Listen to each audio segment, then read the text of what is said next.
मैं बहुत जल्दी लौटूंगी छोटी माँ, आप बिल्कुल भी चिंता मत कीजिए। आपके शरीर पर अब मैं एक खरोच भी नहीं आने दूंगी।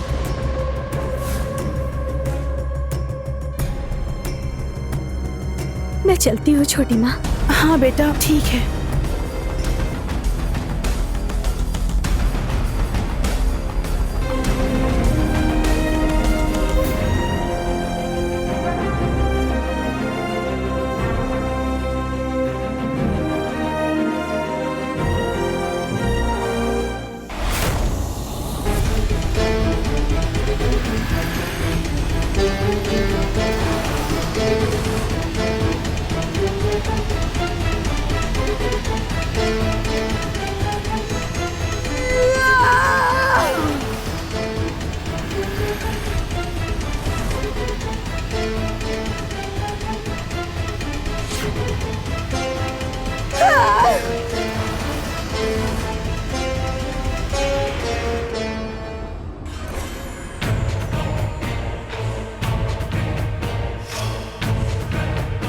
चोटिला, कहाँ हो तुम? कहाँ हो तुम चोटिला? चोटिला, छोटी माँ।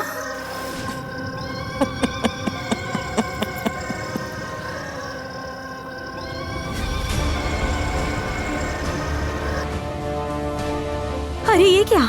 वो दोनों को तो यहीं रुकने के लिए कहा था ना, कहाँ गए वो दोनों? पकड़ो उन्हें!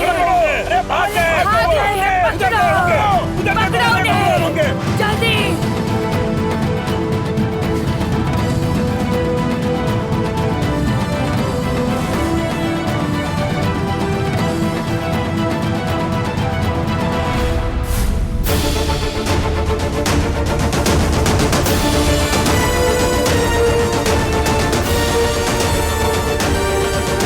सर्वनाश!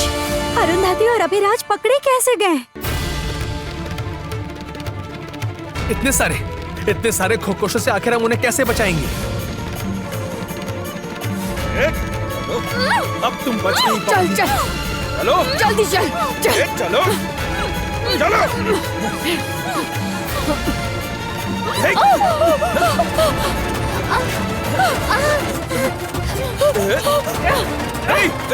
चलो।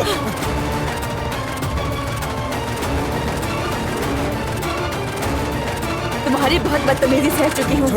तुमने रुद्र को बार बार नुकसान पहुँचाया है। तुम जैसे भाई के होने से ना होना चाहे। छोड़ो मुझे।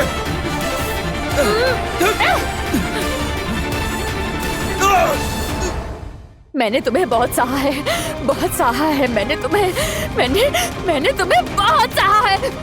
चलिए, हमें यहाँ से भागना होगा। चलिए। नहीं, इसे खत्म किए बिना मैं कहीं नहीं जाऊंगी। इसे मैं खत्म करके रहूंगी। खतरा! बाहरी दुश्मन राज्य में घुस आए हैं। पकड़ो! वो रहे वो लोग, पकड़ो उनको। बचाओ हमें। हमें यहाँ से भागना होगा। कोई तो बचाओ। भागना होगा हमें यहाँ से। छोड़ो जल्दी चलिए। मुझे। पकड़ो!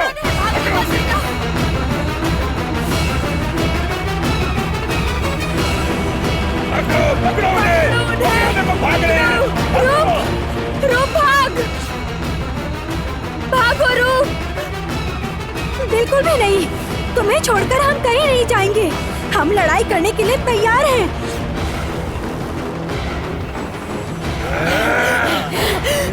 वो है, वही तो है राजकुमारी। सबको पकड़ के हाथ पैर बांध कर खुश रानी के सामने पेश करूंगी।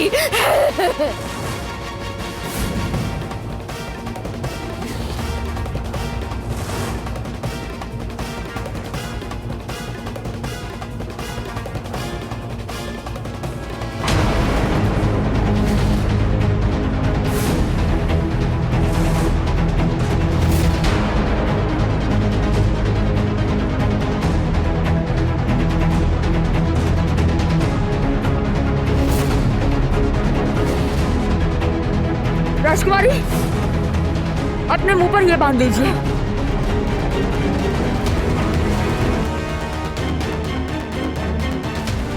ये क्या? कुछ दिखाई नहीं दे रहा है।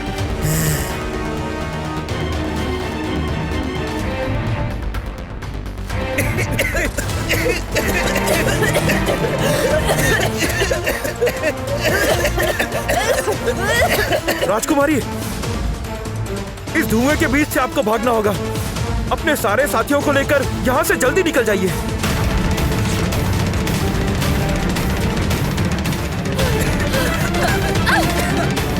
ये लीजिए, इसे भागिए।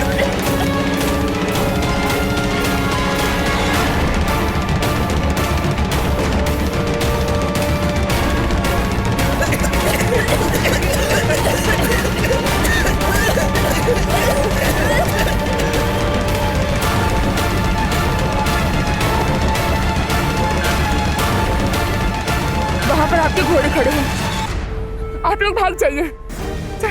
चलो चलो। ये क्या? वो लोग भाग रहे हैं। पकड़ो पकड़ो, भाग रहे हैं वो। अरे जाओ, पकड़ो।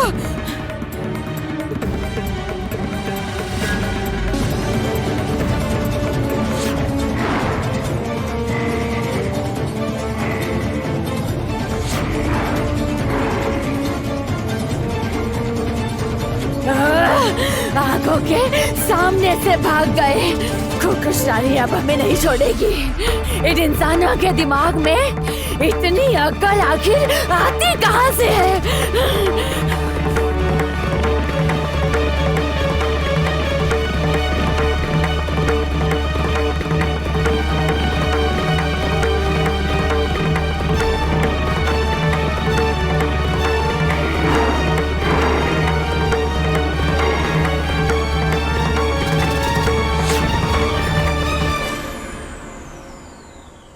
कितने लोग थे और कौन कौन थे? 4 लोग, 2 लड़के और राजकुमारी। और वो जो उस दिन नदी में कूद गई थी, वो पुरोहित कन्या।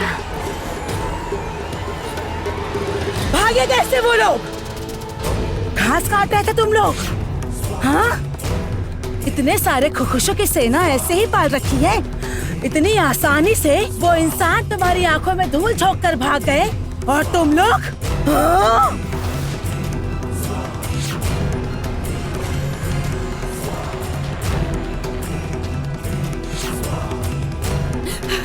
खुकुश रानी वो जहाँ भी गए हैं, हम उन्हें पकड़ कर ले आएंगे खुकुश रानी। पिशान केतु गया है, वो उनकी खोज में गया है खुकुश रानी।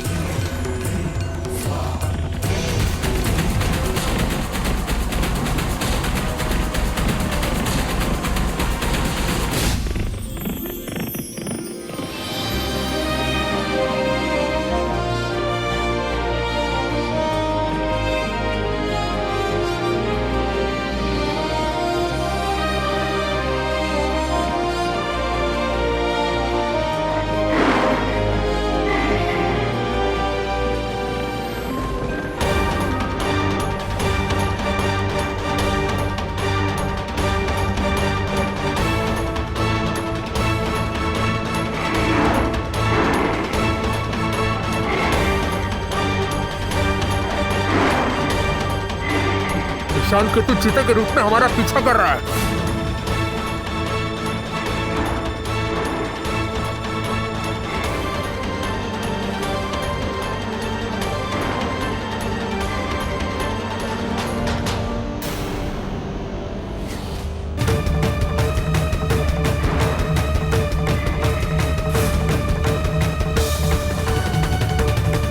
डरना मत, हम मिलकर विशान केतु को भटका सकते हैं।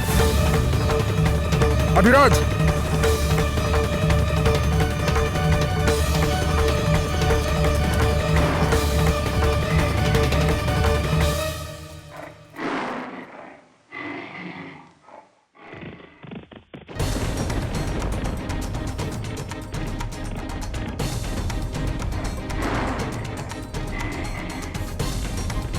मिट्टी पर मैंने घोड़े के पैरों के निशान ऐसे बना दिए हैं कि विशान केतु को समझ में नहीं आएगा कि हम किस तरफ गए हैं।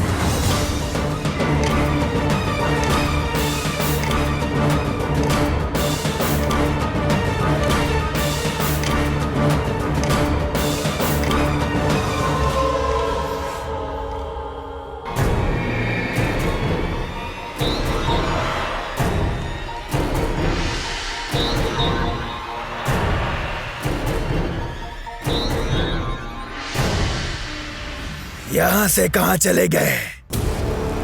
पैरों के निशान देखकर तो कुछ समझ में नहीं आ रहा है। अब आखिरकार उन्हें कैसे खोजूंगा मैं?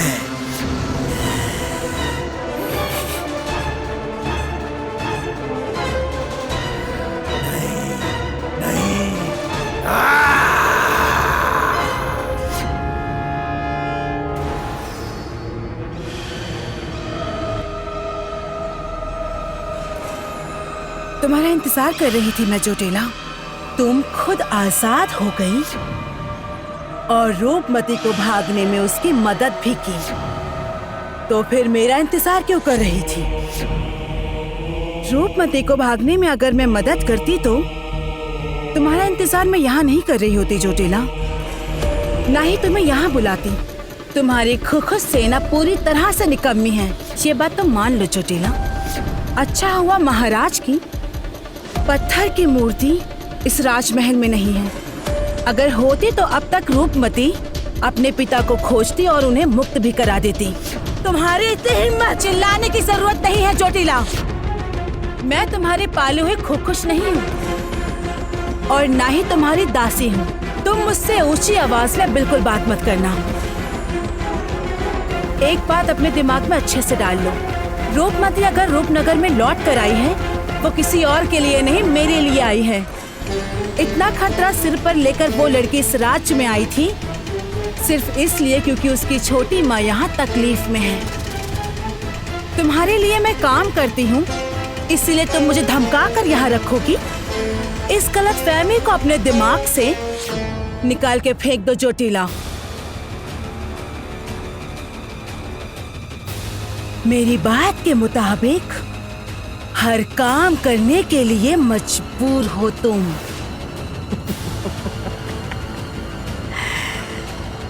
क्योंकि लाओ बूढ़ी मतलब वो खुनखुनी तुम्हारी बूढ़ी दादी माँ,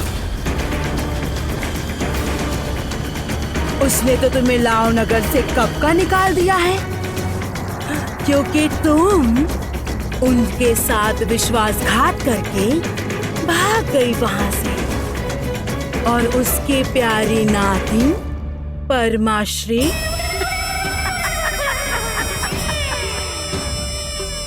उस लाओ नगर में तुम तो कभी भी वापस नहीं जा पाओगी, क्योंकि इस जोटिला के अलावा तुम्हारे पास कोई नहीं, कोई रास्ता नहीं। और अगर मेरे साथ चालाकी या बेईमानी करने की तुमने कोशिश भी की तो मैं तुम्हारे उस पति और बेटे की, उन दोनों की जान लेने में मेरे हाथ जरा भी नहीं कांपेंगे। ये तो तुम कर भी सकती हो, लेकिन इस खबर पर रूपमती रूपनगर वापस आएगी इसकी जिम्मेदारी कोई नहीं ले सकता, मैं भी नहीं जोटिला। लेकिन इससे तुम्हें कोई फायदा नहीं होगा। लेकिन अगर मुझ पे जरा सी खरोच भी आई तो रूपमती रूपनगर में दौड़ के आएगी और इसका सबूत तो तुम अपनी आंखों से देख ही चुकी हो। नाटक करके तुमने जितनी बार तुमने मुझे चोट पहुंचाई है रूपमती को यहाँ बुलाने के लिए, उन चोटों की हल्की से भी आहट जैसे ही रूपमती को मिली वो यहाँ दौड़ती चली आई है सिर्फ अपनी छोटी माँ को बचाने के लिए। रूपमती बचपन से ही मुझ पर अपनी जान छिड़कती है। मैंने कोशिश भी की थी तुम्हारे रास्ते का कांटा रूपमती को तुम्हारे रास्ते से हटाने के लिए, उसकी शादी करा के बहुत दूर किसी और राज्य में भेजने की, लेकिन तुमने आखिरी वक्त में राज्य पर हमला करके सब कुछ बर्बाद कर दिया। तुम्हारी वजह से इतना बड़ा संकट आया है चोटिला। बहुत बड़ा एहसान किया है तुमने मुझ पर। परमाश्री तुम्हारे भरोसे अगर रहती ना तो मुझे इस रूपनगर पर कब्जा करने की कोई जरूरत नहीं पड़ती। धैर्य रखो जोटिला, धैर्य। हर युद्ध जीतने के लिए जिसकी जरूरत होती है वो धैर्य है, जो तुम्हें बिल्कुल भी नहीं है। इसी वजह से तुम बार बार रूपमती जैसी साधारण लड़की से हार जाती हो। तुम्हारे पास इतनी शक्तियां होने के बावजूद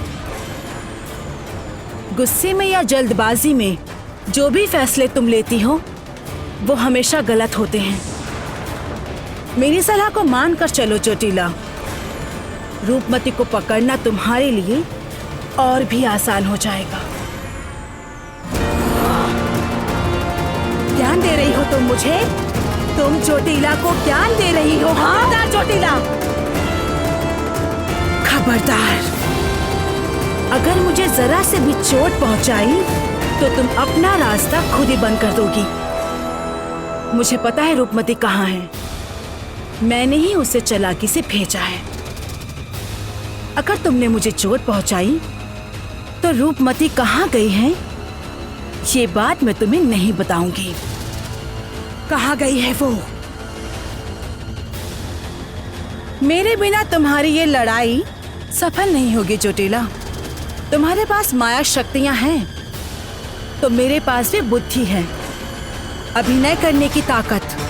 इतने सालों से अब तक मैंने रूपमती और उसके परिवार के साथ इतना बेहतरीन अभिनय किया है कि उन्हें कभी शक तक नहीं हुआ कि मैं तुम्हारे लिए काम करती हूँ चोटीला। जो भी हो, रूपमती आदिदेव की गुफा के पास गई है और उसके हाथ में बांधा हुआ मेरी साड़ी के पल्लू का टुकड़ा है। मेरे आंचल में अब तुम रूपमती जहां पर भी है ये तुम देख पाओगे चोटीला।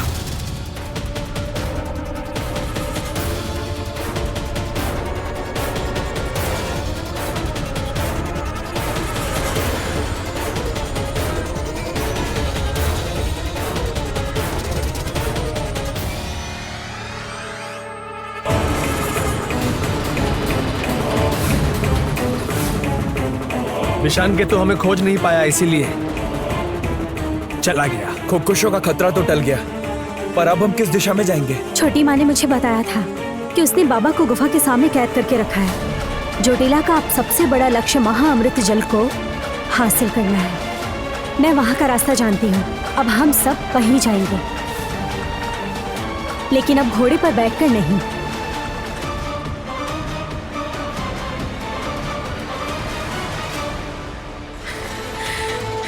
शाबाश, शाबाश परमाश्री, शाबाश।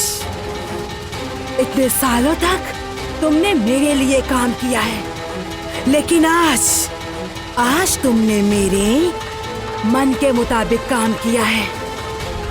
अब रूपमती और विक्रम देव दोनों ही एक ही जगह पर हैं और कुछ ही देर में रूपमती और विक्रम देव का खून बहेगा और खुल जाएगा आदिदेव के गुफा का दरवाजा। और उसके बाद महाअमृत जल मैं प्राप्त कर लूंगी। चोटीला बनेगी सबसे शक्तिशाली, हो जाएगी अमर। अमर हो जाऊंगी मैं, अमर।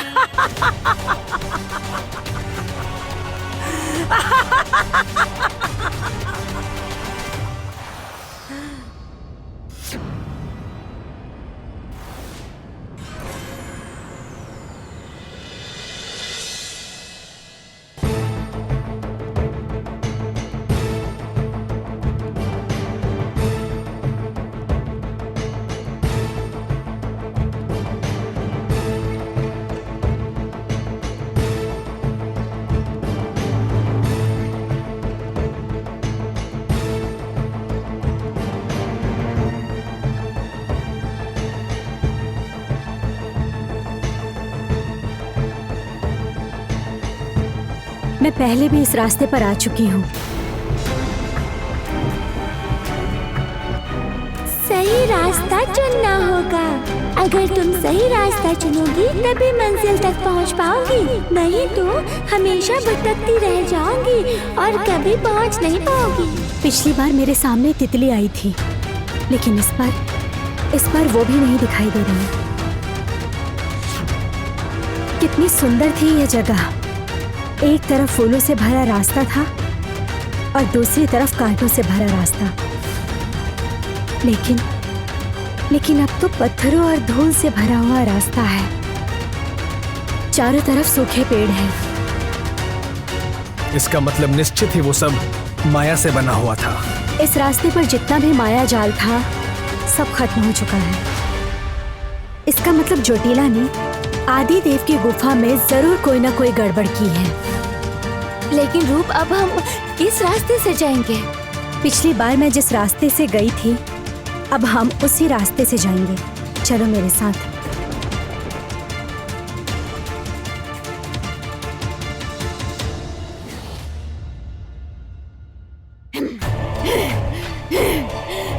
इस राजकुमारी के दिमाग में इतनी अकल कैसे है? इतने सारे खुखशों को चकमा देकर आखिर वो भागी कैसे? उसके साथ जो लड़का था वो भी कम नहीं है। मुझे तो डर लग रहा है कहीं आज ही खुक्कुश रानी कहीं हमें जलाकर राख ना कर दें।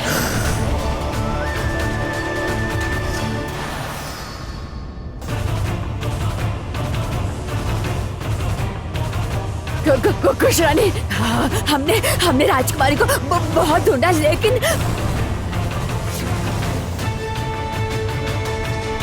अब मुझे कोई परेशान नहीं करेगा।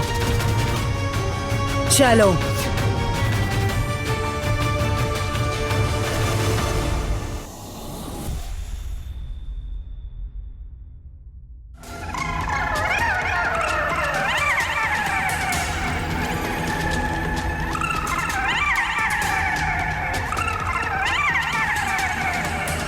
वाह परमाश्री, वाह! बिल्कुल वैसा ही हो रहा है जैसा मैं चाहती थी। तुमने अपने साड़ी के पल्लू का टुकड़ा फाड़ कर जो तुमने रूपमती के हाथ में बांधा था, बहुत बढ़िया किया। तुम्हारी इस चाल की वजह से मैं अपने लक्ष्य के और करीब पहुंच जाऊंगी।